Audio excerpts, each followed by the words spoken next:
Hello everyone, hit the bell icon so that you'll be notified every time I'm on YouTube. Keep studying. Hey you guys, thank you so much for watching Science Gyan. I'm Shalini Bhatnagar. This video is basically for class 9 student. In this video we'll talk about chapter 8 that is motion from NCERT. ठीक है, तो अब हम लोगों को इस video में करना क्या है, सबसे पहले एक थोड़ा सा इंट्रोडक्शन बेसिस क्लास ले लेते हैं कि मोशन के बारे में अगर हम पढ़ रहे हैं तो मोशन होता क्या है. If an object changes its position with respect to time then it is said to be at in motion, and if it doesn't do that then it is said to be at rest. ठीक है, for example मैं यहाँ पे खड़ी हूँ, अगर यहाँ से चल के मैं इधर आ जाऊँ ना, आई एम चेंजिंग माई पोजिशन. ठीक है, एक पॉइंट से दूसरे पॉइंट तक आई एम चेंजिंग माई पोजिशन. ठीक है, पोजिशन को मैं चेंज कर रही हूँ और ऑब्वियसली यहाँ से यहाँ पे आने में मुझे 1 सेकेंड 2 सेकेंड थोड़ा टाइम भी लगा ही होगा. तो टाइम के साथ if I am changing my position then I am said to be in motion. If I am not, then I am at rest, like this right now. अभी मैं अपनी पोजीशन चेंज नहीं कर रही हूँ, I am still. तो अभी हम क्या बोलेंगे कि that I am at rest. ठीक है, तो इसके अंदर हम लोग distance, displacement, speed, velocity, acceleration, बहुत बेसिक टर्म्स हैं जिसमें हम लोग बात करेंगे कि क्या होते हैं. ठीक है, तो बताने से पहले मैं आपको ये बता देती हूँ कि जब भी आप फिजिक्स में जब भी आप कोई भी टॉपिक पढ़ते हो, not just in for class 9, 10th, 11th, 12th, आगे भी जब फर्दर स्टडी करते हो, फिजिक्स में अगर आप एक टॉपिक पढ़ते हो तो 5 बेसिक चीजें पढ़ते हो. जैसे जैसे आप आगे क्लास में जाते जाओगे ये 5 से 6 हो जाएगा, 7 हो जाएगा, लेकिन 5 ये बेसिक चीजें होती ही होती हैं. If you are talking about a topic in physics then you have to remember these 5 steps. That is definition. कोई भी अगर आप टॉपिक पढ़ रहे हो तो उसको डिफाइन करना है आपको. ठीक है, उसके बाद सिंबल, क्योंकि यहाँ पे हम लोग जब टॉपिक्स को डिफाइन करते हैं तो दे हैव सम फॉर्मूला जिससे हमें न्यूमेरिकल्स को सॉल्व करने में हेल्प होती है. तो उस फॉर्मूले के लिए हम उसको सिंबलाइज करते हैं. ठीक है, तो टॉपिक की डेफिनेशन हुई, अगर उसमें कोई फॉर्मूला है तो उसका सिंबल, और सिंबल के बाद उसका जो फॉर्मूला है सिंबल के साथ सिंबॉलिक फॉर्म में हमें देना है. उसके बाद आपका आता है एसआई यूनिट की उसकी यूनिट क्या होती है, जो कि मैं अभी बताऊंगी कि यूनिट्स किन्हें कहते हैं. और फिर आपका आता है नेचर, जो कि फिजिकल क्वांटिटीज होती हैं. अभी हम सारी की सारी बात करें, बट ये आप ध्यान रखिए कि 5 चीजों को हमें पढ़ना है. वो भी मैं आगे बताऊंगी तो और अच्छे से आप समझ पाओगे.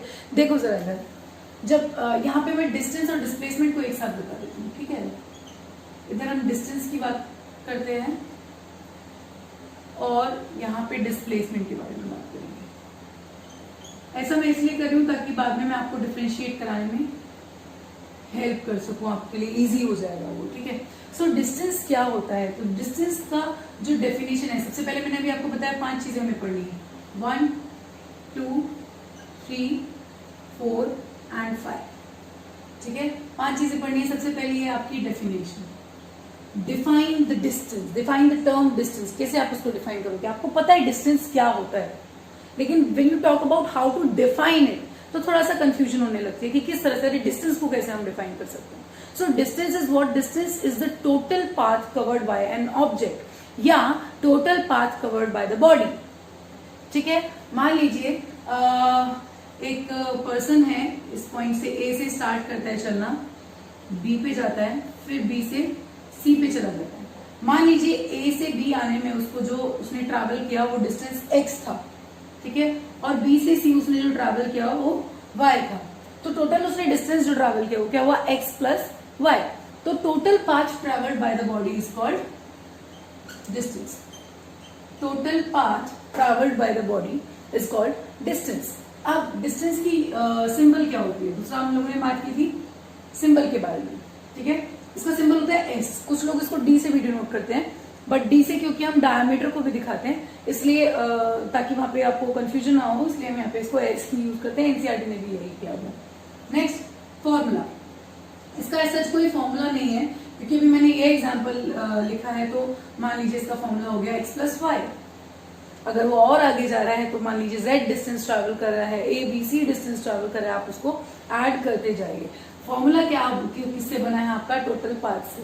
जितना आप ट्रैवल कर रहे हो, जितना डिस्टेंस आप कवर कर रहे हो, जितना पाथ आप कवर कर रहे हो, उस सबको अगर मैं ऐड कर दूं तो that is called your distance, जितना आपने उसको ट्रैवल किया है. ठीक है, नेक्स्ट देखिए एसआई यूनिट. एसआई यूनिट होती है सिस्टम इंटरनेशनल या स्टैंडर्ड इंटरनेशनल यूनिट. वो यूनिट्स जो इंटरनेशनली एक्सेप्टेड होती है उनको हम बोलते हैं एसआई यूनिट. एसआई यूनिट जो डिस्टेंस की होती है वो मीटर होती है. बड़ी यूनिट होती है किलोमीटर. मीटर आपकी छोटी यूनिट होती है, बड़ी यूनिट आपकी किलोमीटर होती है, ठीक है। और फिर बात आती है नेचर के बारे में। नेचर मतलब क्या? नेचर हम बोलते हैं कि इसका जो नेचर होता है वो स्केलर होता है, ठीक है। यहाँ पे समझना बहुत ज्यादा जरूरी है कि स्केलर, ये नेचर एग्जैक्टली क्या है, ये स्केलर क्या है, ये वेक्टर क्या है। इसको अभी मैं थोड़ा सा पॉज देने के बाद में समझाऊंगी। जस्ट इस पॉइंट को थोड़ा होल्ड कीजिए, इसके बाद मैं आपको करा दूँ। अब बात आती है displacement. This was all about the distance part, ठीक है। अब बात आती है डिस्प्लेसमेंट के बारे में। अगर डिस्प्लेसमेंट की हम डेफिनेशन दें तो definition is shortest path travelled by the body. Shortest path, right? Shortest path traveled by the body between initial and final point. Between initial and final point. Initial और final point क्या है आपके? Initial point वो point है जहां से आपने journey start किया है, और final point वो point है जहां पे आपकी जर्नी एंड हो गई है, राइट? अब सिंबल के बारे में बात करते हैं। सिंबल में इसका सिंबल इसके जैसा ही है, एस ही होता है, बस हम एस के ऊपर एरो लगा देते हैं। Arrow shows the direction. अभी मैं समझाती हूँ जस्ट। सिंबल के बाद इसका फॉर्मूला आता है। अब मान लीजिए यही वाला एग्जांपल मैं वापस से उठा लेते हैं कि बंदा ए से बी पे गया और बी से सी पे गया। ए टू बी, पहले गया ए से बी पे और फिर गया सी पे, ठीक। मान लीजिए ए से बी वापस आने में मतलब उसने उसको x मीटर ट्रैवल किया और बी टू सी जो है उसने y मीटर ट्रैवल किया। तो अगर मुझे डिस्टेंस निकालना हो तो x प्लस वाई हो ही जाएगा, लाइक दिस, जो हम लोग पहले ही समझ चुके हैं। लेकिन जब हम बात करते हैं डिस्प्लेसमेंट निकालने के लिए ना, तो हम पाथ को नहीं देखते हैं, हम ये नहीं देखते उसने रास्ता कौन सा चुना है। हम सिर्फ इतना देखते हैं कि इनिशियल पॉइंट क्या था और फाइनल पॉइंट क्या था। जब भी आपको डिस्प्लेसमेंट निकालना है, इनिशियल और फाइनल पॉइंट को मर्ज कर दीजिए, इनिशियल और फाइनल पॉइंट को ज्वाइन कर दीजिए। That will be your displacement, because हमें चाहिए शॉर्टेस्ट पाथ। देखिए जरा इधर, बंदा ए से बी पे गया, बी से सी पे गया। अगर उसको ए से सी पे ही जाना था तो बी पे क्यों जाना है? तो शॉर्टेस्ट पाथ तो ए टू सी हुआ ना, है कि नहीं? जो हमारा शॉर्टेस्ट पाथ हुआ travelled by the body, that will be A to C, ठीक है। तो डिस्प्लेसमेंट कौन शो करेगा? A to C. समझ में आया? डिस्प्लेसमेंट जो होता है बेटा, हम लोग हमेशा डॉटेड लाइन से शो करते हैं। इसका एक रीजन है, क्योंकि डिस्प्लेसमेंट कभी भी रियल नहीं होता, डिस्प्लेसमेंट हमेशा इमेजिनरी होता है, ठीक है। मान लीजिए कि ये जो ए पॉइंट है, इस पे आपका घर है, आप यहाँ पे खड़े हो और आपको स्टेशनरी की शॉप पे जाना है, और स्टेशनरी की शॉप सी पॉइंट पे है, आपको यहाँ पे जाना है, ठीक है। आप बाहर निकलते हो घर से, आपका रास्ता ये है, बाहर निकले, इस रोड पे गए, मुड़े और फिर वहां पहुंच गए। This is the real distance you are travelling, या this is the real path. अब आप सिर्फ सोच सकते हो कि यार अगर ये जो स्टेशनरी शॉप जहाँ पे मुझे जाना था, वहां पे जाने के लिए अगर मुझे सीधा बीच में से रास्ता मिल जाता तो कितना अच्छा होता, है ना? ऐसे घूम के मुड़ के नहीं जाना पड़ता, समझ रहे हो? तो ये सिर्फ इमेजिनरी चीज है जो कि पॉसिबल नहीं है ना? ऑब्वियसली अगर आपको शॉर्टकट पाथ लेना है तो घरों को टाप के तो जाओगे नहीं, ऑब्वियसली नहीं जाओगे ना, क्योंकि रास्ता वही दे रखा है, सड़क तो ऐसे ही जा रही है, आपको उसी तरह से जाना है। अब आप ए टू सी बीच में से घरों की छतों पे से तो टाप के जाओगे नहीं कि हाँ मुझे तो शॉर्टकट पाथ लेना है, दैट्स नॉट पॉसिबल, राइट? तो displacement is always imaginary stuff, इसलिए हम इसको हमेशा डॉटेड लाइन से दिखाते हैं, ध्यान रखिएगा इस चीज को, ठीक है। मोस्टली केसेस में अभी या फिर मैं कहूँ कि आपके सिलेबस में मोस्टली केसेस में आपका जो डिस्प्लेसमेंट आपको मिलेगा वो पाइथागोरस थ्योरम से मिलेगा, ठीक है। क्योंकि मोस्टली केसेस में आपको इसी तरह का फिगर दिखाई देगा, जिसमें कभी रेक्टेंगुलर होगा, कभी स्क्वायर शेप होगा, कभी ट्रायंगुलर शेप होगा, सर्कुलर शेप भी आएगी तो उसमें हम डायमीटर यूज कर लेंगे। बट एक ऐसा केस है जहां पे हम डायमीटर यूज करें, बाकी सारे ही केसेस में आप ये पाइथागोरस को यूज करते हो। सोचिए अगर इसको परपेंडिकुलर, ये राइट एंगल ट्रायंगल मान लीजिए, तो हम लोगों ने एक थ्योरम पढ़ी है जिसको हम बोलते हैं पाइथागोरस थ्योरम।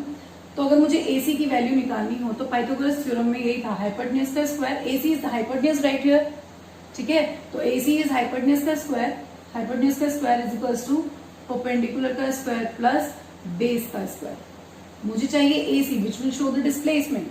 तो क्या मैं AC को under root x square plus y square लिख सकती हूँ, राइट? अब AC को मैं क्या S से S के ऊपर एरो विच इज डिस्प्लेसमेंट इससे शो करती हूँ, तो क्या S का फॉर्मूला मोस्टली केसेस में पाइथागोरस के फॉर्म में ये मिल गया। अब ये X और Y कुछ भी हो सकते हैं। इनका कोई एग्जैक्ट फॉर्मूला नहीं है ना तो डिस्टेंस के लिए ना ही डिस्प्लेसमेंट के लिए। हमें फिगर्स, डिस्प्लेसमेंट में हमें फिगर्स देख करके डिसाइड करना पड़ता है कि एक्चुअली वहां पे ये इनिशियल और फाइनल पॉइंट को ज्वाइन करने के बाद कौन सी फिगर आपको दिखाई दे रही है। तो उसके बाद आपको अपने मन से या अपने ध्यान पे देखना पड़ेगा कि जो आपको फिगर दिख रही है उस हिसाब से आपको फॉर्मूला लगाना है। दो ही टाइप का फिगर अभी आपके सिलेबस में 9th में, या तो ट्रायंगुलर आएगा या रेक्टेंगल आएगा या स्क्वायर आएगा।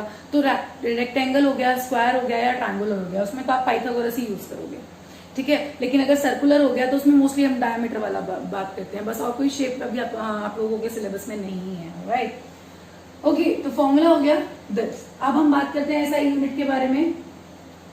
बेटा इसकी एसआई यूनिट भी मीटर ही होती है, क्योंकि है तो दोनों पाथ ही ना, ये भी टोटल पाथ है और ये शॉर्टेस्ट पाथ है तो दोनों पाथ ही, तो यूनिट दोनों की सेम ही होती है मीटर के अंदर। नेचर इसका वेक्टर होता है, बस यही डिफरेंस है, वेक्टर। अब मैं आपको बताने वाली हूँ कि ये स्केलर और वेक्टर है क्या और क्यों हमने यहाँ पे सिंबल को के ऊपर एरो लगाया, ठीक है।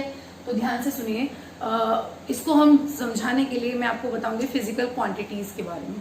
फिजिकल क्वांटिटी क्या होती है, मतलब कोई भी ऐसी प्रॉपर्टी, कोई भी ऐसी फिजिकल प्रॉपर्टी या जिसके अंदर हम मटेरियल को मेजर कर सकते हैं, ठीक है, जिसमें हम मटेरियल की वैल्यू को मेजर कर सकते हैं। फॉर एग्जाम्पल, अगर मुझे किसी चीज का मास कैलकुलेट करना हो तो उसको हम ग्राम में बोलते हैं, 100 ग्राम, 200 ग्राम, है ना, 1 किलो, 2 किलो, इस तरह से। लेकिन अगर मुझे लिक्विड चीज का मास लेना हो, फॉर एग्जांपल पानी का, कोल्ड ड्रिंक का, दूध का, तो हम उसके लिए लीटर वर्ड यूज करते हैं, यूनिट जो है उसकी लीटर यूज करते हैं, ठीक है।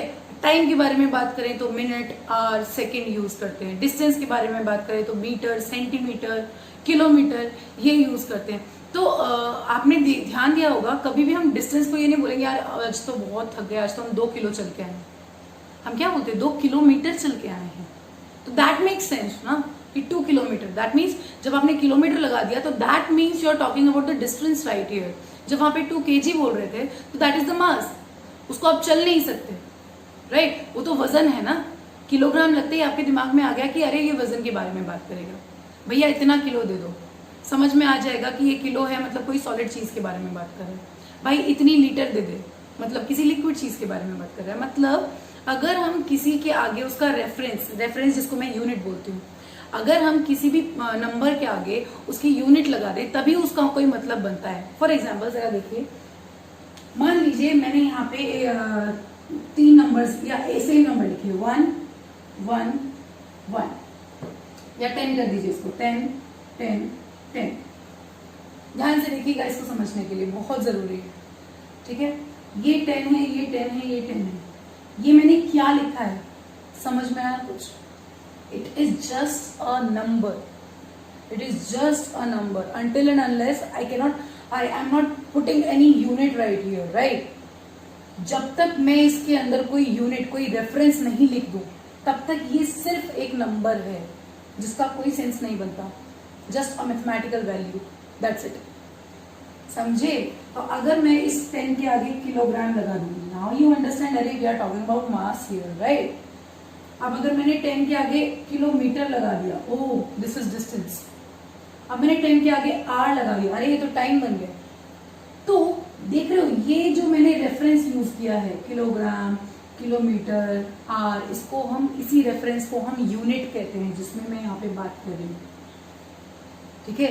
इसी रेफरेंस को हम यूनिट कहते हैं। किसी भी चीज के आगे जब तक ये यूनिट ना लगी हो तब तक उसके मेजरमेंट को क्या बोल रहे हो कोई सेंस नहीं बनेगा, समझ में आया। तो अगर दुकान पे जाते हो, बोलते हो भैया एक चॉकलेट दे दो, इन that case chocolate is that unit, या एक टॉफी दे दो, टॉफी इज दैट यूनिट, है ना। 1 किलो चीनी दे दो, kilo is that unit, kilogram. अब कभी ऐसा हुआ है दुकान पे जाके बोलो भैया 1 दे दो, क्या मांग रहे हो भाई, that doesn't make sense. That 1 जो भी आप 1 मांग रहे हो उसका सेंस तब बनेगा जब आप उसके आगे कोई ना कोई यूनिट लगा दो। अब वो यूनिट कुछ भी हो सकती है, टॉफी, चॉकलेट, किसी का मास देना, 1 किलो चीनी हो गई, 1 लीटर कोल्ड ड्रिंक हो गई, ठीक है। कभी आप नहीं बोलोगे भाई 1 किलो की बोतल निकाल दे कोल्ड ड्रिंक की, दैट्स नॉट पॉसिबल, राइट, क्योंकि लिक्विड को आप लीटर में मेजर करते हो, समझ में आ रहा है? तो दिस इज द यूनिट। अभी मैंने आपको यूनिट के बारे में बताया कि बिना यूनिट के किसी भी बात का, किसी भी वैल्यू का कोई मतलब नहीं है। ठीक है। नाउ अब दिस नंबर, ये जो मैंने 10 लिखा है, यहाँ पे 10 है, यहाँ पे 10 है, this number and this unit together called magnitude. This is the magnitude of mass, this is the magnitude of distance, this is the magnitude of time.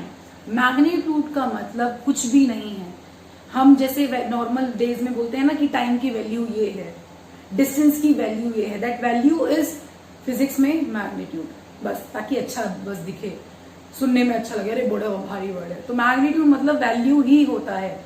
अगर आपसे कोई पूछेगा कि what do you mean by magnitude, तो आपके लिए definition क्या होनी चाहिए? That any numerical value with its unit या any number with its unit is called magnitude। समझ में आया? तो इतनी कहानी मैंने आपको क्या समझाने के लिए बताई है। हम नेचर के बारे में बात कर रहे हैं बेटा, कि नेचर को आप किस तरह से बताओगे। जैसे मैंने यहाँ पे लिखा है कि distance is scalar quantity, distance is scalar quantity and displacement is vector quantity. तो स्केलर और वेक्टर को हम इसी मैग्नीट्यूड के टर्म से ही समझने वाले हैं। डिस्टेंस को स्केलर क्वांटिटी क्या होती है? स्केलर जो क्वांटिटी है वो क्या होती है? वो क्वांटिटी जिसके अंदर हम सिर्फ और सिर्फ मैग्नीट्यूड के बारे में बात करें, जिसमें हम किसी डायरेक्शन के बारे में बात नहीं करते हैं, है ना। फॉर एग्जाम्पल मेरा वेट है 64 kg, तो मैं सिर्फ मैग्नीट्यूड बोल रही हूँ, वैल्यू बोल रही हूँ ना, 64 kg। कभी हम ये बोलेंगे my weight is 64 kg in north direction या 64 kg in east direction, that doesn't make sense. ठीक है। तो मास जो हो गया वो स्केलर क्वांटिटी हो गई, क्योंकि हम इसके अंदर मैग्नीट्यूड के बारे में बात करते हैं, डायरेक्शन के बारे में नहीं। अब अगर मैं आपको बोलूं कि मैं 2 किलोमीटर चलकर आई हूँ, ठीक, और दूसरा मैं आपको बोल रही हूँ कि मैं 2 किलोमीटर चल के आई हूँ नॉर्थ डायरेक्शन में, बोथ मेक सेंस। एक बार मैंने सिर्फ बोला कि आपको कि 2 किलोमीटर चल के आना है, ठीक, और एक बार मैंने आपको बोला 2 किलोमीटर चल के आना है ईस्ट डायरेक्शन में या वेस्ट डायरेक्शन में। दोनों का मतलब बन रहा है, क्योंकि डिस्टेंस के अंदर हम डायरेक्शन बता भी सकते हैं, नहीं भी बता सकते, हमारी मर्जी। तो जब आप डायरेक्शन बता रहे हो तो आप डिस्प्लेसमेंट की बात कर रहे हो, इसीलिए मैंने वहां पे एस के ऊपर एरो लगाया है। Arrow shows the direction. ठीक है। जब आप डायरेक्शन बताते हो that means now you are talking about the displacement, और जब आप डायरेक्शन नहीं बताते हो that means you are talking about distance. फिर से सुनिए, स्केलर क्वांटिटी वो क्वांटिटी होती है जिसमें हम डायरेक्शन की बात नहीं करते, जिसमें हम सिर्फ वैल्यूज बताते हैं, मैग्नीट्यूड बताते हैं। ठीक है। इसलिए डिस्टेंस के अंदर हम सिर्फ ये बताते हैं 2 किलोमीटर, 200 मीटर, 500 मीटर, सिर्फ इतना। लेकिन अगर मैं आपको ये बताऊं कि ये ट्रेन जा रही है in east direction by the speed of 500 kilometre पर आवर या वॉट एवर इट इज, तो ये हम लोग बात कर रहे हैं डायरेक्शंस के साथ उसके डिस्टेंस। ठीक है। तो ये आपका हो जाएगा डिस्प्लेसमेंट। तो स्केलर में और वेक्टर में यही डिफरेंस होता है कि स्केलर क्वांटिटी वो क्वांटिटी होती है जिनमें हम सिर्फ और सिर्फ वैल्यूज को डिस्कस करते हैं, डायरेक्शंस को नहीं। और वेक्टर क्वांटिटीज वो क्वांटिटी होती हैं जिनमें मैग्नीट्यूड के साथ साथ डायरेक्शंस भी बताई जाती हैं। वहां पे डायरेक्शंस की बात होती है, इसीलिए इनकी सिंबल में हमने एरो यूज किया है। वहां पे सिर्फ एस है, यहाँ पे एस के ऊपर एरो है। दोनों की ही यूनिट मीटर है। ठीक है। समझ में आया? एक छोटा सा और अभी हम लोग इसमें डिफरेंस पढ़ेंगे कि डिस्टेंस और डिस्प्लेसमेंट में क्या डिफरेंस, और डिस्प्लेसमेंट में डिफरेंस क्या होता है और क्या डिफरेंस होता है। ठीक है। तो 2 डिफरेंस तो हम लोगों ने पढ़ लिया कि distance is total path travelled by the body and displacement is shortest path travelled by the body. ठीक है। डिस्टेंस जो है आपका स्केलर क्वांटिटी है, डिस्प्लेसमेंट जो है आपका वेक्टर क्वांटिटी है। डिस्टेंस जो होता है ना बेटा पाथ पे डिपेंड करता है। Distance depends on path followed by the body, लेकिन जो डिस्प्लेसमेंट है वो पाथ पे डिपेंड नहीं करता है। It only depends on initial and final point, depends on initial and final point. Final point देखिए कैसे, मान लीजिए ये एक पॉइंट है ए और ये एक पॉइंट है बी।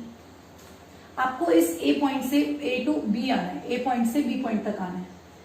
आपके पास 2 रास्ते हैं, आप इस तरह से आ सकते हो या फिर सीधा सीधा आ सकते हो। सीधा सीधा आ सकते हैं। तो A to B आने में जब आप इस तरीके से आ रहे थे तो आपने यहाँ पे डिस्टेंस को कैलकुलेट किया होगा, जितना भी आपने जिगजैग करके चला, 500 मीटर, 1 किलोमीटर, 2 किलोमीटर, जितना भी आपने चला, तो ये जिगजैग करके आप टोटल डिस्टेंस बताओगे। लेकिन जब मैं डिस्प्लेसमेंट की बात करूंगी तो हम सिर्फ और सिर्फ इनिशियल और फाइनल पॉइंट के बीच में जो रास्ता है उसके बारे में बात करेंगे। डज नॉट डिपेंड कि आपको क्या आपने रास्ता लिया है। जब भी हम डिस्प्लेसमेंट के बारे में बात करेंगे हम सिर्फ इनिशियल और फाइनल पॉइंट्स के बारे में देखेंगे, लेकिन जब डिस्टेंस के बारे में बात करते हैं तो हमें रास्ता भी देखना पड़ता है, भाई कितना चल रहा है। ठीक है, समझ में आया? अच्छा, डिस्टेंस कभी भी जीरो नहीं हो सकता, can never be zero, never be zero. मतलब हम कभी नहीं बोलेंगे अरे हम तो 0 किलोमीटर चल के आए हैं आज, दैट डजंट मेक सेंस ना। 0 किलोमीटर चल के आए हैं मतलब आप नहीं चले हो, नहीं चले हो मतलब आप रेस्ट पे हो, तो हम मोशन की बात ही नहीं कर रहे हैं। ठीक है, तो distance can never be zero, कभी भी जीरो नहीं होगा। Displacement can, it can be zero. कब ये जीरो होगा? देखिए जरा इधर, मैंने आपको बताया कि डिस्प्लेसमेंट जो है वो इनिशियल और फाइनल पॉइंट पे डिपेंड करता है।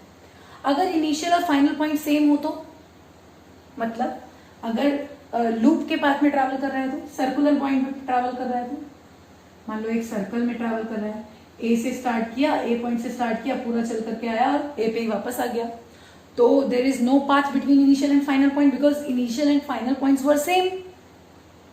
इनिशियल और फाइनल पॉइंट आपका सेम ही था, तो दोनों के बीच में कोई शॉर्टेस्ट पाथ मिल ही नहीं सकता। इन that case displacement is zero.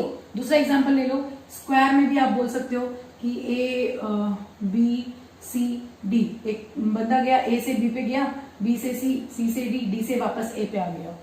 अब उसने डिस्टेंस भले से ट्रैवल किया हो एक्स वाई जेड डब्ल्यू, तो डिस्टेंस उसने भले से ट्रैवल किया हो डब्ल्यू plus x plus y plus z, लेकिन डिस्प्लेसमेंट उसका जीरो है क्योंकि यहां से जर्नी स्टार्ट की, वापस यहीं पे आ गया। Initial and final point are same, there is no shortest path between initial and final point, तो in that case displacement is zero. ठीक है, नेक्स्ट पॉइंट देखते हैं डिफरेंस के लिए कि मुझे एक बात बताइए, टोटल पाथ और शॉर्टेस्ट पाथ, टोटल पाथ और शॉर्टेस्ट पाथ, क्या शॉर्टेस्ट पाथ कभी भी टोटल पाथ से ज्यादा हो सकता है? ऑब्वियसली नहीं। तो डिस्टेंस कभी भी डिस्प्लेसमेंट से छोटा नहीं हो सकता। सॉरी, डिस्टेंस कभी भी डिस्प्लेसमेंट से छोटा नहीं होगा, can never be less than displacement. ठीक है, बट डिस्प्लेसमेंट जो है, डिस्प्लेसमेंट वो डिस्टेंस से छोटा भी हो सकता है और इक्वल भी हो सकता है। ठीक है, डिस्टेंस और डिस्प्लेसमेंट इक्वल भी हो सकते हैं। देखिए मैं भी बताती हूँ कैसे, पहले इस पॉइंट को समझिए। डिस्प्लेसमेंट क्योंकि शॉर्टेस्ट पाथ है और डिस्टेंस टोटल पाथ है, तो डिस्टेंस हमेशा बड़ा होगा डिस्प्लेसमेंट से। Distance can never be zero, distance can never be less than displacement. It can be equal, it can be equal to the displacement but can never lesser, can never lesser। ठीक है, इस case में displacement हमेशा ही छोटा होता है क्योंकि shortest path है, टोटल पाथ से छोटा होगा। इक्वल भी हो सकता है। इक्वल कब होगा?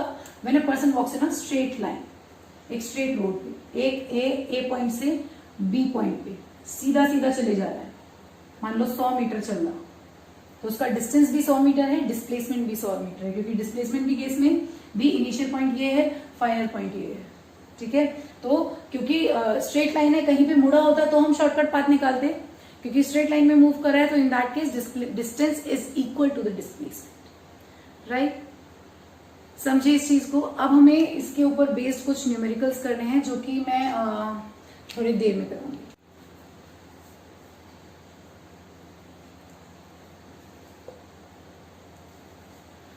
ओके, तो डिस्टेंस और डिस्प्लेसमेंट पे न्यूमेरिकल करने से पहले मैं सोच रही हूँ कि न्यूमेरिकल एक ही साथ बना दो सारा, पहले हम लोग सारा कंसेप्ट समझ लेते हैं। ठीक है, सो आई होप डिस्टेंस और डिस्प्लेसमेंट बहुत अच्छे से समझ में आ गया आप लोगों को। अब स्पीड और वेलोसिटी के बारे में बात करते हैं। 5 चीजें ही हैं, वही definition, symbol, SI unit, formula, nature. ठीक है, वही 5 चीजें हम लोगों को पढ़नी है। इसको भी उसी तरह से पढ़ेंगे जैसे अभी हम लोगों ने डिस्टेंस और डिस्प्लेसमेंट के बारे में बात की। Speed and velocity. ठीक है, स्पीड क्या होता है, वेलोसिटी क्या होता है। सबसे पहली बात करेंगे डेफिनेशन की। Definition of speed is rate of change of distance. Rate of change of distance is called speed. Distance का सिंबल एस था तो मैंने शॉर्टली इसको एस लिख दिया, ठीक है। The rate of change of distance is called speed. Definition हो गई। सिंबल क्या होता है स्पीड का, वी। वी, ठीक है। सिंबल वी होता है क्योंकि अभी हम वेलोसिटी में वी के ऊपर एरो लगाने वाले हैं। जस्ट लाइक दैट अभी हमने डिस्टेंस में एस लिया, इसके ऊपर एरो लगा दिया था डिस्प्लेसमेंट में, वैसे ही यहाँ पे भी होगा, ठीक है। The rate of change of distance and symbol is v. Third आपका आता है फॉर्मूला। देखिए जरा इधर, फॉर्मूला को समझाने के लिए मुझे इसको थोड़ा सा क्लैरिफाई करना पड़ेगा। देखिए जरा इधर, कहीं पे भी ये वर्ड आ जाता है रेट। रेट का मतलब होता है टाइम से गिवन क्वांटिटी को, जो भी क्वांटिटी आपके बारे में जिसको भी बताया जा रहा है उस क्वांटिटी को टाइम से डिवाइड कर देना है, ठीक है। तो ये क्वांटिटी क्या है, rate of change of distance. मतलब फॉर्मूला क्या बनेगा, that v is equals to distance upon में टाइम, क्योंकि आपको रेट निकालना था टाइम डिस्टेंस का, तो v is equals to S upon में t। ये आपका फॉर्मूला बन गया, ठीक। अब हम बात करते हैं एसआई यूनिट के बारे में। यूनिट देखिए क्या मिलेगी इसकी यूनिट, डिस्टेंस। डिस्टेंस की यूनिट होती है मीटर, टाइम की यूनिट होती है सेकेंड। तो स्पीड की यूनिट क्या हो गई, मीटर पर second. Okay, now fifth is nature. अब जरा मुझे बताइए कि क्या है इसमें, डिस्टेंस अपॉन में टाइम है ना। डिस्टेंस की नेचर क्या था, स्केलर। डिस्टेंस का नेचर क्या था, स्केलर। तो स्पीड का नेचर भी स्केलर ही होगा, क्योंकि डिस्टेंस अपॉन में टाइम है। डिस्टेंस वाज स्केलर तो स्पीड भी स्केलर, टाइम तो स्केलर ही होता है, ठीक है।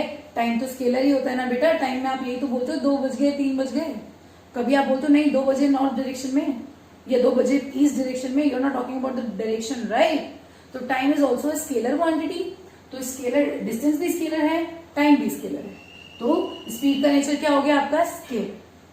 समझ में आया, ऑलराइट। तो ये आपके 5 पॉइंट्स हो गए स्पीड के बारे में। अब वेलोसिटी के बारे में बात करते हैं। देखिए वेलोसिटी में अगर मुझे डेफिनेशन लिखनी है तो डेफिनेशन ऑफ वेलोसिटी क्या होता है, जैसे यहाँ पे rate of change of distance था, यहाँ पे rate of change of displacement होता है। Just like distance and displacement, speed और वेलोसिटी में भी यही डिफरेंस है, ठीक है। Rate of change of displacement, ठीक है। तो ऑब्वियसली अब आप लिंक कर पा रहे होगे, इसका सिंबल क्या होगा, इसका अगर v था तो इसका सिंबल होगा v के ऊपर arrow. Arrow shows the direction, मतलब ये वेक्टर क्वांटिटी होने वाला है, ठीक है। तो फॉर्मूला क्या होगा इसका, v के ऊपर arrow is equals to displacement s के ऊपर एरो अपॉन में टाइम, राइट। नेक्स्ट फोर्थ है आपका एसआई यूनिट। एसआई यूनिट क्या होने वाली है बताइए जरा फटाफट। डिस्प्लेसमेंट की यूनिट भी मीटर थी तो मीटर पर सेकेंड ही होगा। नेचर बताइए, नेचर इज वेक्टर ऑब्वियसली, क्योंकि यहाँ पे हम rate of change of displacement के बारे में बात कर रहे हैं। Displacement is vector, so velocity is also vector quantity, right. समझ में आया कि नहीं। तो इसमें और इसमें डिफरेंस क्या होगा, इसमें और इसमें वही डिफरेंस होगा जो आपका डिस्टेंस और डिस्प्लेसमेंट में था। अगर हम बोलते हैं distance can never be zero, तो speed can never be zero. Displacement can be zero, velocity can be zero. जब डिस्प्लेसमेंट जीरो होगा तो डिस्प्लेसमेंट अपॉन में time, if displacement is zero then velocity become zero. अगर distance कभी zero नहीं होगा तो स्पीड इज डिस्टेंस अपॉन में टाइम। अगर डिस्टेंस ही जीरो नहीं है तो स्पीड कैसे जीरो हो सकती है। समझ में आया। तो वही डिफरेंस है जो वहां पे था। It is scalar quantity, it is vector quantity. It can never be zero, it can be zero. It depends on path, it depends on initial and final point, ठीक है। समझ में आ रहा है ये चीज, आई होप बहुत अच्छे से समझ में आ रहा होगा। अदरवाइज इसको फिर से स्टार्ट कीजिए, स्पीड एंड वेलोसिटी को पॉज कीजिए, रिवाइंड कीजिए, दोबारा देखिए, ठीक है। जब तक समझ में ना आए तब तक देखते रहिए। अगर नहीं फिर भी नहीं समझ में आता है तो right in the comment section below. Okay, अभी स्पीड और वेलोसिटी में आपको एक और पॉइंट पढ़ना है। हम लोग टाइप्स के बारे में बात करने वाले हैं। स्पीड और वेलोसिटी के टाइप्स होते हैं। टाइप्स होते हैं दोनों के सेम ही होते हैं। Uniform speed, uniform velocity, uniform non uniform speed, non uniform velocity, इस तरह से average speed and average velocity, ठीक है। तो उसके बारे में मैं अभी आपको बताने चाहती हूँ। टाइप्स ऑफ स्पीड इसी फॉर्म में पढ़ेंगे, टाइप्स ऑफ वेलोसिटी। स्पीड और वेलोसिटी में यही डिफरेंस है बेटा। यहाँ पे डिस्टेंस के बारे में बात करते हैं, वहां पे डिस्प्लेसमेंट के बारे में बात करते हैं। डिस्टेंस को टाइम से डिवाइड कर दोगे तो स्पीड बन जाएगा, और डिस्प्लेसमेंट को टाइम से डिवाइड कर दोगे तो वेलोसिटी बन जाएगा। That's it. ओके, टाइप्स के बारे में अगर मैं बात करूं तो 3 टाइप के हैं, uniform, non uniform and average. Same यहां पे भी uniform, non uniform and average. एक और होता है इंस्टेंटेनियस, वो हमारे सिलेबस में नहीं है, ठीक है। तो यूनिफॉर्म स्पीड को हम यूनिफॉर्म मोशन भी कहते हैं, स्पीड को यूनिफॉर्म मोशन भी कहते हैं। यूनिफॉर्म मोशन क्या होता है, यूनिफॉर्म स्पीड क्या होता है, if an object travels equal distance in equal interval of time then such type of motion is called uniform motion.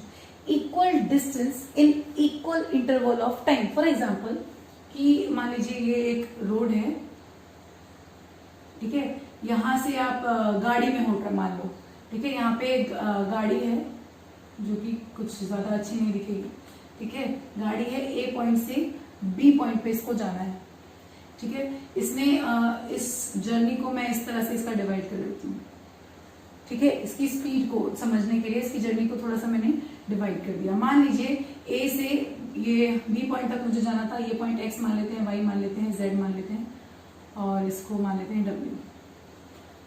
और अगर मैं सीक्वेंस वाइज देखूं तो डब्ल्यू पहले आना चाहिए था, W X Y Z. Okay, A to W 10 kilometre था, डब्ल्यू टू एक्स भी 10 किलोमीटर था, एक्स टू वाई भी 10 किलोमीटर था, डिस्टेंस इज सेम, ठीक है। ए टू डब्ल्यू आने में उसको जो टाइम लगा वो लगा 10 किलोमीटर के लिए कितना लगना चाहिए, यूजुअली 30 मिनट्स, आधा घंटा, है ना। 0.5 आवर, आगे भी 0.5 आवर, आगे भी 0.5 आवर, आगे भी 0.5, मतलब equal distance equal interval of time में ट्रैवल कर रहा है। तो अगर मैं आपसे बोलूं कि ए टू डब्ल्यू उसकी स्पीड क्या थी, जो गाड़ी थी उसकी स्पीड ए से लेके डब्ल्यू तक कितनी थी, तो देखिए स्पीड के लिए मुझे क्या करना पड़ेगा, डिस्टेंस अपॉन में टाइम, तो डिस्टेंस कितना है 10 अपॉन में 0.5, 0.5 तो कितना हुआ 20 किलोमीटर पर आवर। तो 20 किलोमीटर पर आवर, 20 किलोमीटर पर आवर, 20 किलोमीटर पर आवर, 20 किलोमीटर पर आवर, मतलब अगर through out the journey speed is same, अगर कांस्टेंट स्पीड से चल रहा है, स्पीड इज सेम, या फिर बोल दो इक्वल डिस्टेंस ट्रैवल कर रहा है इन इक्वल टाइम, अगर इक्वल दोनों ही इक्वल रहेंगे, दोनों ही डिस्टेंस और टाइम दोनों ही इक्वल रहेंगे, तो वैसे भी वैल्यू सेम ही आने वाली है ना। चाहे तो आप बोल दो सेम स्पीड से ट्रैवल कर रहा है या इक्वल डिस्टेंस ट्रैवल कर रहा है in equal time, then such type of motion या such type of speed is called uniform motion और यूनिफॉर्म स्पीड, ठीक है। अगर नहीं चल रहा है then it is called non uniform motion. Example, आपकी गाड़ी अगर जाम में फंस जाती है तो धीरे धीरे धीरे धीरे क्या इक्वली डिस्टेंस ट्रैवल करते रहते हो, पहले तो तेजी से आ रहे थे, रेड लाइट आई, गाड़ी रोक दिया, 5 मिनट तक खड़े रहे, वेस्ट हो गया, वो उस टाइम पे आप रेस्ट पे थे, फिर जब रेड लाइट सिग्नल आपका खुल गया तो फिर आप चलने लगे, आगे जाके जाम मिल गया, you have to stop there also. तो in this case there is no equal time या कोई इक्वल डिस्टेंस आप ट्रैवल नहीं कर रहे हो इन इक्वल इंटरवल ऑफ टाइम, मतलब आपकी स्पीड सेम नहीं है, आपकी स्पीड जो है वो चेंज हो रही है, ठीक है। तो such type of motion is called non uniform motion या such type of speed is called non uniform speed, ठीक है। अब अगर मैं एवरेज स्पीड के बारे में बात करूं, एवरेज स्पीड, एवरेज में हम बात करते हैं कि एवरेज में हम बोलते हैं कि भाई total distance upon total time is called average. Total distance मतलब सिंबॉलिक फॉर्म में लिख देती हूँ, S1 plus S2 plus S3 upon T1 plus T2 plus T3। जितना डिस्टेंस दे रखा है इसको टोटल कर दो, जितना टाइम दे रखा है इसको टोटल कर दो। इसी केस में लिखते हैं कितना डिस्टेंस है, 1 2 3 4 5, टोटल कितना हुआ 10 प्लस 10 प्लस 10 प्लस 10 प्लस 10, देखिए 5 हो गए, 1 2 3 4 5। इसी तरह से टोटल टाइम भी 0.5 इंटू 5 ही कर देते हैं, 5 बार लेंगे उसे, ठीक है। तो जो भी आपका आएगा वो एवरेज स्पीड रहेगी। Average speed is total distance upon total time. Done. अब बात करते हैं वेलोसिटी के बारे में। तो जहां जहां हमने डिस्टेंस बोला वहां वहां हमें डिस्प्लेसमेंट बोलना है, ठीक है। Uniform velocity if an object travels equal displacement in equal interval of time, ठीक। Non uniform if it travels unequal displacement in equal interval of time, ठीक। अब एवरेज वेलोसिटी के लिए टोटल डिस्प्लेसमेंट अपॉन में टोटल टाइम, बट यहाँ पे add होता है, वहां पे हम सब्ट्रैक्ट करना पड़ता है क्योंकि शॉर्टेस्ट पाथ है ना, शॉर्टेस्ट पाथ तो आपको सब्ट्रैक्ट करके ही मिलेगा। Average velocity will be equal to s2 minus s1 upon t1 plus t2। Time तो हमेशा ऐड ही होता है, ठीक है, क्योंकि शॉर्टेस्ट पाथ है, डिस्प्लेसमेंट निकालने के लिए हमें वहां पे माइनस करना पड़ता है। समझ में आया? ओह सॉरी, इस पे मैंने एरो नहीं लगाया। अगर मैं बात करूं डिस्टेंस और डिस्प्लेसमेंट के बारे में, यहाँ पे एक क्वेश्चन है आपके पास, नॉर्थ ईस्ट वेस्ट साउथ, ठीक है। कोई एक पर्सन है जो ओ से ए तक, देखिए यहाँ पे ये इनिशियल पॉइंट है, ओ से जर्नी स्टार्ट हो रही है, वो ईस्ट की तरफ जाता है, ए की तरफ, ओ से ए ट्रैवल करता है ईस्ट की तरफ, दैट इज 4 किलोमीटर, फिर साउथ की तरफ 2 किलोमीटर ट्रैवल करता है, and then again to the east 6 kilometre travel करता है, ठीक है। आपसे बोला डिस्टेंस और डिस्प्लेसमेंट फाइंड आउट करना है, तो डिस्टेंस तो आप तुरंत से निकाल दोगे। Distance is equal to 4 kilometre plus 2 kilometre plus 6 kilometre, कितना हो जाएगा?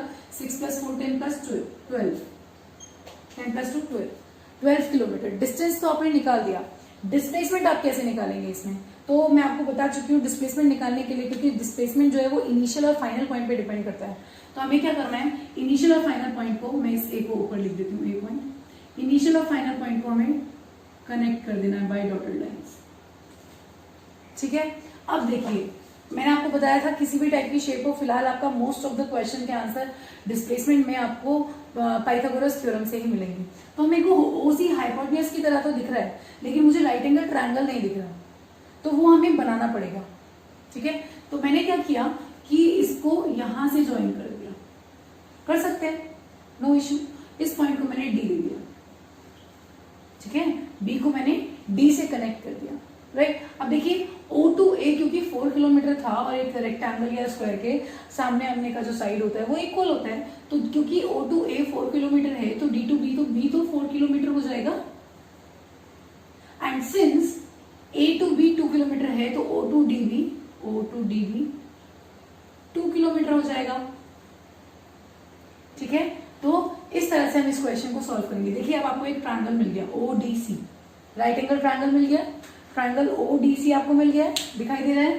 तो अब हमें क्या निकालना है, डिस्प्लेसमेंट। डिस्प्लेसमेंट क्या होगा, displacement will be shown by OC is equals to OD का स्क्वायर प्लस DC का स्क्वायर। मुझे बताइए DC टोटल कितना हुआ, 10 किलोमीटर, है ना। तो देखिए जरा इधर OD मतलब 2 किलोमीटर, 2 का स्क्वायर प्लस 10 का स्क्वायर, दैट मीन्स 4 प्लस 100, तो 104 किलोमीटर। आई नो थोड़ा आंसर ऑड है, क्योंकि ये क्वेश्चन मैंने खुद से ही कुछ भी वैल्यूज रख करके बना दिया, ताकि मैं आपको समझा सकूं कि डिस्टेंस और डिस्प्लेसमेंट को हमें फाइंड आउट कैसे करना होता है। डिस्टेंस तो खैर आप समझ ही जाओगे, मेन जो प्रॉब्लम होती है वो डिस्प्लेसमेंट को समझने में होती है। हमें समझ नहीं आता कैसे आप इनिशियल और फाइनल पॉइंट को कनेक्ट कर लो। तो ये 2-3 क्वेश्चंस मैं करा रही हूँ, आई होप आपको समझ में आ जाएगा। देखिए इधर नेक्स्ट क्वेश्चन में भी यही है, पहले गया वेस्ट की तरफ, फिर north and then again west and then toward south, ठीक है। तो ये वैल्यूज आपकी लिखी हुई है 2 kilometre 4 kilometre 4 kilometre and 10 kilometre. तो ऑब्वियसली आपको डिस्टेंस तो आपको पता चल ही जाएगा, डिस्टेंस कितना है 2 plus 4 plus 4 plus 10, 4 plus 4 plus 4 plus 4 8 plus 2 10 10 plus 2 10 10 20 kilometre, ठीक है। आंसर आपको मिल गया 20 किलोमीटर। डिस्टेंस तो निकल गया, अब हमें क्या निकालना है, डिस्प्लेसमेंट। मेन तो डिस्प्लेसमेंट में ही प्रॉब्लम है, देखो जरा। अब डिस्प्लेसमेंट के लिए मुझे इनिशियल और फाइनल पॉइंट को देखना पड़ेगा। इनिशियल पॉइंट क्या है O, फाइनल पॉइंट क्या है D, कनेक्ट कर दीजिए। O टू D मैंने कनेक्ट कर दिया, मुझे एक ट्रायंगल दिखाई दे रहा है OD and just say this point E, ODE, जिसमें हम पाइथागोरस लगा सकते हैं, क्योंकि मुझे चाहिए OD, है ना। हमें क्या चाहिए, OD चाहिए, तो मुझे ODE एक ट्रायंगल मिल गया है।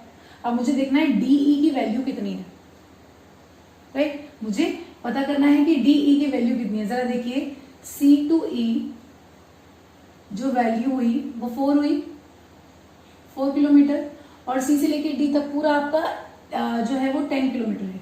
C से लेके D तक आपका जो है वो 10 किलोमीटर है। तो मुझे बताइए इतना डिस्टेंस जो हुआ यहाँ वाला वो कितना हुआ, 10 माइनस 4 6 किलोमीटर ये हुआ, ठीक है। और O टू E ये पूरा डिस्टेंस कितना हुआ, 2 प्लस वो 4, तो ये 4, 2 प्लस 4 6 किलोमीटर ये हुआ, 6 ये, तो हम क्या बोल देंगे, distance will be shown by OD which is equals to DE का स्क्वायर प्लस OE का स्क्वायर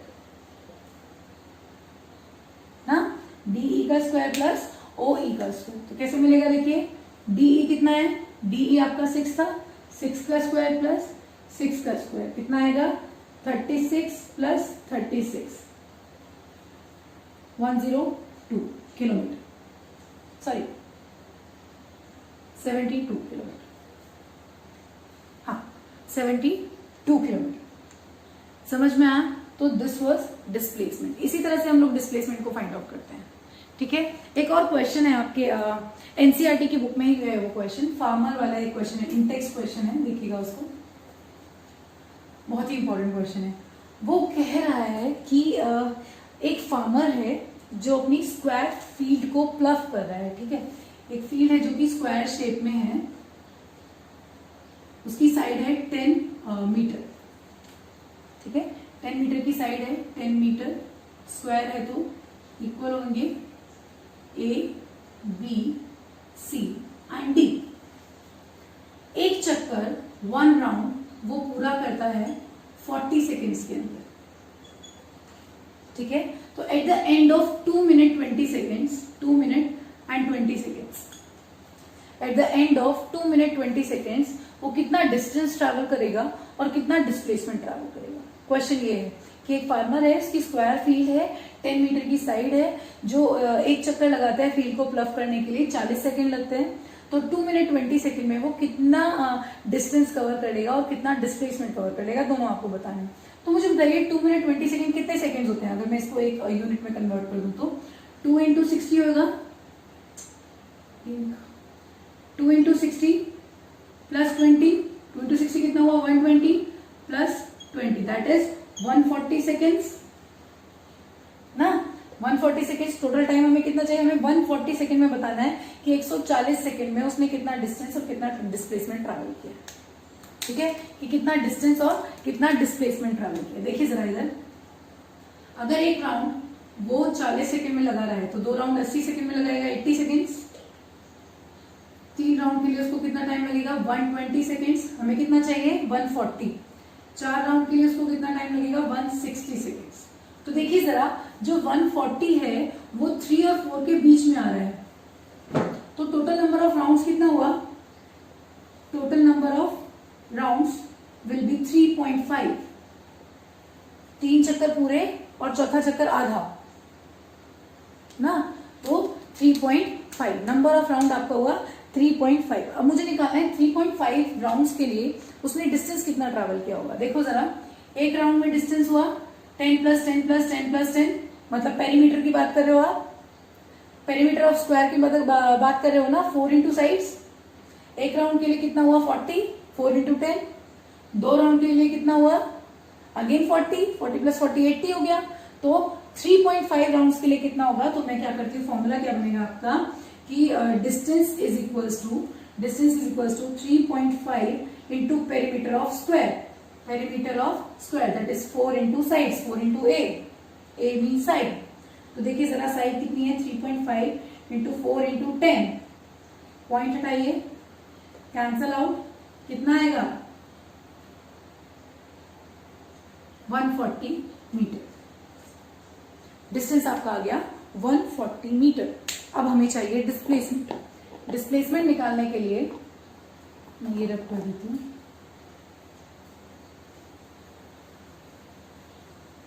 देखिए जरा इधर, डिस्प्लेसमेंट निकालने के लिए जरा देखिए, ध्यान दीजिए, डिस्प्लेसमेंट हमें चाहिए डिस्प्लेसमेंट।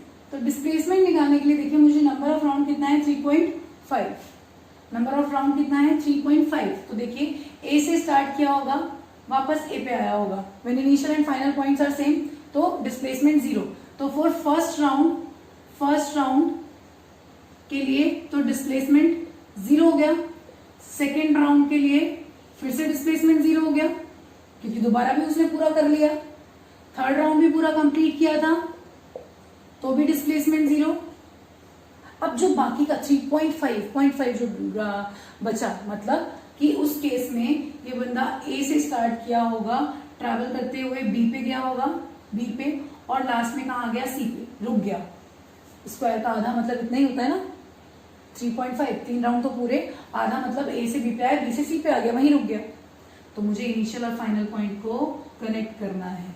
डिस्प्लेसमेंट मुझे वही आधा राउंड देने वाला है, क्योंकि जो पूरे पूरे राउंड्स है उसमें इनिशियल और फाइनल पॉइंट सेम हो गया। इन दैट केस डिस्प्लेसमेंट इज 0। ठीक है, तो डिस्प्लेसमेंट के लिए हमें क्या करना पड़ेगा, AC is equals to under root AB का स्क्वायर प्लस BC का square, that will be, AB कितना है बेटा 10, 10 का स्क्वायर प्लस 10 का square, that means 100 plus 100, that means 200, and the answer becomes 10√2 meter. So this will be displacement. समझ में आया? ठीक है, एक और क्वेश्चन है एक्सरसाइज में, देखिएगा। सेकंड क्वेश्चन है कि एक एथलीट है जो सर्कुलर ट्रैक पे वॉक या जॉगिंग कर रहा है। ठीक है, सर्कुलर पाथ है इस बार, जिसका डायमीटर है 200 मीटर। ए पॉइंट से मान लीजिए स्टार्ट करता है और इसका ये वाला पॉइंट मैंने भी बोल दिया 200 मीटर। पूरा डेटा यही है कि एक राउंड को 40 सेकंड में लगा रहा है, तो 2 मिनट 20 सेकंड में वो कितने राउंड लगाएगा। तो इस केस में यहां तक तो सेम ही रहेगा question. Total number of rounds कितना है 3.5, क्योंकि उस क्वेश्चन में भी 2 मिनट 20 सेकंड ही पूछा गया है, तो टोटल नंबर ऑफ राउंड तो 3.5 ही रहेगा। डिस्टेंस निकालने के लिए हम 3.5 into perimeter of circle, that is circumference, circumference को मल्टीप्लाई करेंगे 2πr।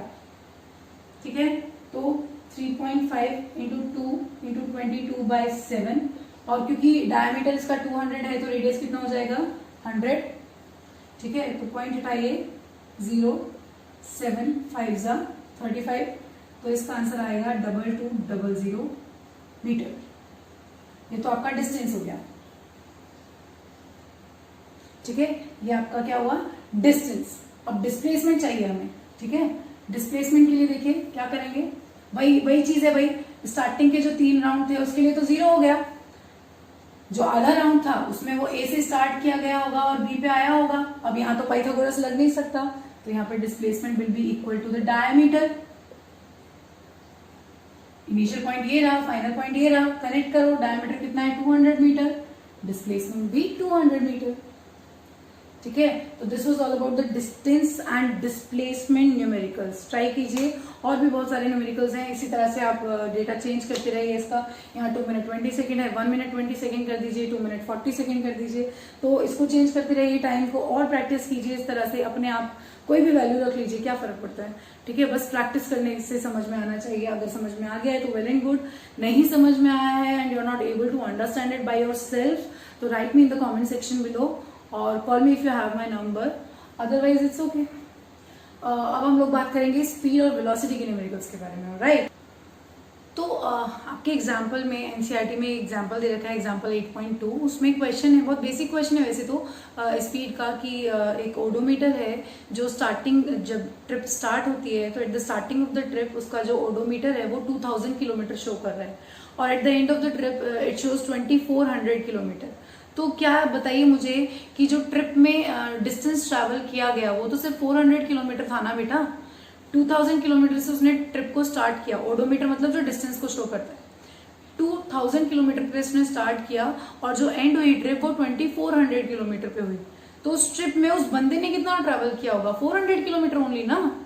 तो डिस्टेंस कितना हुआ हमारा 2400 minus 2000 is equals to 400 kilometre. इतना 400 किलोमीटर चलने में उसको टाइम लगा कितना, 8 आवर्स। तो आपसे पूछा स्पीड निकालिए किलोमीटर पर आवर में और मीटर पर सेकंड में। तो क्योंकि किलोमीटर और आर आपकी यूनिट दे रखी है, हम पहले इसको किलोमीटर पर आवर में निकाल देते हैं। वी हम जानते हैं टोटल डिस्टेंस अपॉन में टोटल टाइम होता है। ठीक है, तो डिस्टेंस कितना है बेटा 400 और टाइम कितना है 8, तो 50 किलोमीटर पर आवर। ठीक है, 50 किलोमीटर पर आवर आपकी स्पीड होगी। अब मुझे अगर मीटर पर सेकंड में निकालना है तो इस 50 किलोमीटर पर आवर को मीटर पर सेकंड में कन्वर्ट करना पड़ेगा। किलोमीटर में कितने मीटर होते हैं 1000, और सेकंड में कन्वर्ट करना पड़ेगा आवर को, तो 60 मिनट्स इंटू 60 सेकेंड्स, तब ये सेकंड में कन्वर्ट होगा। ठीक है, जरा देखिए 0 से 0 का आंसर कर दिया, 0 से 0 का आंसर कर दिया। 2 5 जा 8 और 2 3 जा 6। क्या मैं इस 50 को मल्टीप्लाई कर लूं 5/18 से? तो क्या हम इतना बड़ा काम ना करके डायरेक्टली 5/18 से मल्टीप्लाई कर देंगे तो भी तो हो जाएगा ना? समझ में आया? तो याद रखिए, जब भी किलोमीटर पर आवर को कन्वर्ट करना है मीटर पर सेकेंड में, तो मल्टीप्लाई करना है 5/18। ये नंबर कहाँ से आया है? यहीं से आया है, ताकि बार बार आपको ये काटना पीटना ना पड़े, आपको पता चल हो कि भाई 5/18 वैल्यू है इसकी। ठीक है, 5/18 से मल्टीप्लाई कर लेंगे तो जो भी आंसर आएगा आपका वो मीटर पर सेकेंड में होगा। सो बहुत बेसिक क्वेश्चन था, बहुत सिंपल सा था। ठीक है, नेक्स्ट क्वेश्चन की तरफ बढ़ते हैं। देखिए, जो नेक्स्ट एग्जाम्पल है आपका 8.3, उसमें आपसे पूछा गया है कि एक लड़की है उषा, जो स्विम कर रही है एक स्विमिंग पूल में। That swimming pool is 90 metre long. ठीक है, ए से बी पे जाती है, बी से वापस आ जाती है, तो डिस्टेंस उसने ट्रैवल किया 180 मीटर। 1 मिनट लगा उसको जाने में और आने में वापस। तो टाइम कितना हो गया? 1 मिनट या 60 सेकेंड्स, क्योंकि वहां पे मीटर है तो मीटर के साथ हम छोटी यूनिट लिखेंगे। किलोमीटर होता है तो आर लिखते हैं, मिनट तो वैसे भी किसी के साथ नहीं लिखते। ठीक है, तो अगर वी आपको बोला है स्पीड निकालो और वेलोसिटी निकालो। स्पीड का सिंबल आपका वी है, वेलोसिटी का सिंबल के लिए वी के ऊपर एरो लगा रही है। जरा ध्यान से देखिए, स्पीड जो होता है डिस्टेंस अपॉन में टाइम। तो डिस्टेंस जो है आपका एस, वो है 180 अपॉन टाइम कितना है 60। 0 से 0 कैंसिल, 3 मीटर पर सेकेंड स्पीड आ गई उसकी। 3 मीटर उसने ट्रैवल किया होगा 1 सेकेंड में, तभी उसको 60 सेकेंड में उसने 180 मीटर ट्रैवल कर लिया। ठीक है, अच्छा अब वेलोसिटी मुझे निकालनी है। वेलोसिटी क्या होता है? डिस्प्लेसमेंट अपॉन में टाइम। जरा देखिए, वो जहां से गई थी स्विम करके वापस वहीं आ गई, initial and final point same है, तो डिस्प्लेसमेंट तो 0 हो गया। 0 अपॉन में टाइम तो 0 मीटर पर सेकेंड। तो उसकी वेलोसिटी जो हुई वो 0 मीटर पर सेकेंड। क्यों? क्योंकि डिस्प्लेसमेंट 0 था। वेलोसिटी इज डिस्प्लेसमेंट अपॉन में टाइम। ठीक है, और आपका जो स्पीड है वो डिस्टेंस अपॉन में टाइम है, स्पीड की वैल्यू आ गई 3 मीटर पर सेकेंड। ये बहुत बेसिक क्वेश्चन है बेटा। अब जो क्वेश्चन आ रहा है वो बहुत ज्यादा इंपॉर्टेंट है, बहुत ज्यादा इंपॉर्टेंट है, और बोल सकते हैं बहुत ट्रिकी नहीं है, बहुत सिंपल है, लेकिन इंपॉर्टेंट बहुत ज्यादा है, आता है पेपर में। और आपके स्कूल के टीचर्स को लगता है ये तो आप कर ही नहीं सकते हो। ठीक है, तो जब उनको बहुत टफ पेपर बनाना होता है तो वो ये क्वेश्चन डाल देते हैं। हालांकि ये क्वेश्चन बिल्कुल भी टफ नहीं है, देखिए बहुत ईजी क्वेश्चन है। आपके एक्सरसाइज का क्वेश्चन नंबर 3 है अब्दुल। ठीक है, वो बोल रहा है कि एक इंसान है अब्दुल, एक बच्चा है बेसिकली, जिसको अपने घर से स्कूल जाना है। ठीक है, घर से स्कूल जाना है और स्कूल से वापस घर आना है। देखिए इधर, Abdul was driving to the school, है ना, स्कूल जा रहा है तो ड्राइव करते वक्त ए से बी पे, मान लो ए पॉइंट उसका घर है और बी पॉइंट पे स्कूल है। ठीक है, ए से बी पे जा रहा है, तो जाते वक्त उसकी जो स्पीड होती है दैट इज 20 किलोमीटर पर आवर। ठीक है, और आते वक्त उसको थोड़ा कम ट्रैफिक मिलता है, उसकी स्पीड हो जाती है 30 किलोमीटर पर आवर। आपको स्पीड दे रखी है, 2 स्पीड दे रखी हैं। केस 1 जब वो स्कूल जा रहा था, और केस 2 जब वो स्कूल से वापस आ रहा था। ठीक है, तो जब वो स्कूल जा रहा था तो उसकी स्पीड मतलब V1 कितना है 20 किलोमीटर पर आवर, और वापस आते वक्त क्योंकि उसको कम ट्रैफिक मिला तो उसकी स्पीड हो गई 30 किलोमीटर पर आवर। उसने आपसे क्वेश्चन में पूछा है कि average speed for the whole trip बताइए कितनी है। एवरेज स्पीड क्या होती है? टोटल डिस्टेंस अपॉन में टोटल टाइम। मैं यहाँ पे फॉर्मूला लिख देती हूँ। एवरेज स्पीड है total distance S1 plus S2 upon total time T1 plus T2। और आपको ना तो डिस्टेंस पता है और ना ही आपको टाइम पता है। अब आपको किस तरह से उसको निकालना है? कुछ बच्चे करते हैं 20 प्लस 30 डिवाइडेड बाई 2, है ना, 20 plus 30 divided by 2, average speed आ गई। नहीं बेटा, आपने मीन निकाला है, एवरेज स्पीड नहीं। ठीक है, हमें निकालना है एवरेज स्पीड, जिसका फॉर्मूला होता है S1 plus S2 upon T1 plus T2। तो एनी हाउ मुझे S1 और T1 निकालना पड़ेगा, उसके बाद हम उसको ऐड करके डिवाइड कर देंगे। It's that simple. अब देखिए जरा, अगर मैं S1 को, डिस्टेंस को, क्या S1 और S2 इक्वल नहीं है? भाई घर से जब वो स्कूल जा रहा था, मान लीजिए उसने x किलोमीटर ट्रैवल किया, तो स्कूल से वापस आने में भी तो डिस्टेंस x ही किलोमीटर ट्रैवल किया होगा। ऐसा तो नहीं है वापस आते टाइम घर आगे शिफ्ट हो गया, या स्कूल जाते टाइम स्कूल आगे शिफ्ट हो गया। That's not possible, right? चाहे भले से उसकी स्पीड कितनी थी, डिस्टेंस तो उसने सेम ही ट्रैवल किया ना। 10 किलोमीटर दूर है स्कूल, तो 10 ही किलोमीटर ट्रैवल किया ना, चाहे भले से वो ट्रैफिक में फंसा रहा, पर डिस्टेंस तो सेम था। ठीक है, तो S1 कितना हुआ आपका, मान लीजिए x किलोमीटर, तो S2 भी आपका x किलोमीटर ही होगा। अब S1 और S2 को मैंने एज्यूम कर लिया, T1 और T2 कहां से लाऊं? S1 S2 आपने एज्यूम कर लिया, तो T1 और T2 देखिए सामने फॉर्मूला दिख रहा है, हम जानते हैं कि V is equals to S upon में T होता है, तो क्या T is equals to S upon में V नहीं हो जाएगा, है ना? तो अगर मैं T1 की वैल्यू निकालूं तो S1 अपॉन V1 बोल सकते हैं इसको, S1 अपॉन V1, तो T1 कितना है आपका x अपॉन 20R, और T2 कितना आएगा आपका S2 अपॉन में V2, कितना आएगा बेटा x अपॉन में 30R। ध्यान से देखिए, मैं फिर से समझा रही हूँ इस चीज को आपसे। सिर्फ उसने ये कहा क्वेश्चन में कि अब्दुल जब स्कूल जा रहा था तो जाते वक्त उसकी स्पीड 20 किलोमीटर पर आवर थी, आते वक्त उसको कम ट्रैफिक मिला जिसकी वजह से उसकी स्पीड इंक्रीज हो गई, now his speed is 30 kilometre पर आवर, है ना? अब उसकी स्पीड कितनी है? 30 किलोमीटर पर आवर। आपसे एवरेज स्पीड पूछी गई है बेटा।